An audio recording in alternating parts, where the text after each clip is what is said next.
இப்ப ஐயா சொல்றாங்கல்ல, ஒருத்தர் தவம் செய்தா அந்த தவமாகப்பட்டது 21 தலைமுறையை காத்து நிற்கும்ன்றாங்க. அப்ப நம்முடைய செயல்பாடுகள், நம்முடைய அப்பா இருக்கலாம், நம்முடைய தாத்தா இருக்கலாம். என்னுடைய செயல்பாடுகள் என்னுடைய அப்பாவோட பேரை சரிப்படுத்துது, தாத்தாவோட பேரை சரிப்படுத்து, அந்த பரம்பரை பேரை சரிப்படுத்துது. அப்ப நாம் செய்யக்கூடிய செயல்பாடுகளால இன்னார் பையன் நல்ல பையன்னு சொல்றாங்க.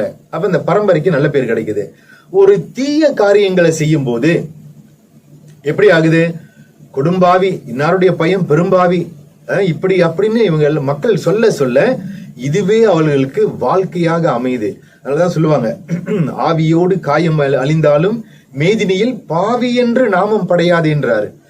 பாவின்ற நாமத்தை படைச்சிட்டோம் அப்படின்னா இந்த தேகம் தான் அடையாளம். இந்த தேகத்துக்குள்ள இருக்கக்கூடிய உயிருக்கு என்ன பெயர் ஏற்படும் அப்படின்னா, இந்த தேகத்தால செய்த அத்தனை குற்றங்களும் உயிர்ல போய் பதியுது. இப்ப